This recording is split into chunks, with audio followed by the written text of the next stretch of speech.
मैं जो करना चाहता था वो नहीं कर पा रहा हूं। लेकिन साथियों, बाबा साहब की उस पीड़ा को पढ़े लिखे लोगों ने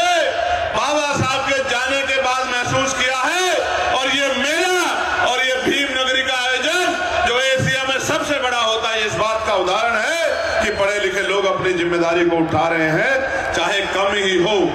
लेकिन वो कोशिश जरूर कर रहे हैं। और मैं फिर कहता हूं, किसी भी समाज का नेतृत्व उस समाज में पढ़े लिखे समाज को ही करना चाहिए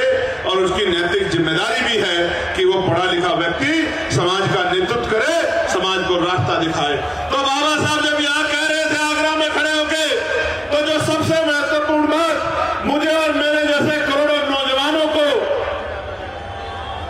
महसूस होती है, हमारे दिल में घाव करती है, हमें कठिनाइयों में आगे बढ़ के लड़ना सिखाती है, वो बात यह है कि बाबा साहब कह रहे हैं कि जब मैं अपने चारों तरफ देखता हूं, मुझे एक भी नौजवान ऐसा दिखाई नहीं देता जो इस आंदोलन रूपी तंबू का बंबू बन के इस आंदोलन को आगे बढ़ा सके। वो कह रहे हैं मैं उस टेंट की तरह हूं, मैं उस बंबू की तरह हूं जिसपे बहुत सारे टेंटों का बोझ है, यानी कि समाज बहुत बड़ा है और मेरे आसपास एक भी दिखाई नहीं दे रहा है जो इस आंदोलन को आगे बढ़ा सके। और क्या कह रहे हैं बाबा साहब?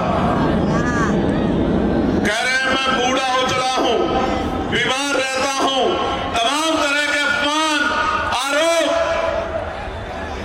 अपने बच्चों की कुर्बानियां देकर बड़ी मुश्किल से इस कारवां को वहां से यहां तक लेके आ पाया हूं। अगर आप इसे आगे नहीं बढ़ा सकते तो मेरे बच्चों इसको पीछे मत जाने देना। वो सवाल खड़ा कर रहे हैं, जैसे आज मैं आपके सामने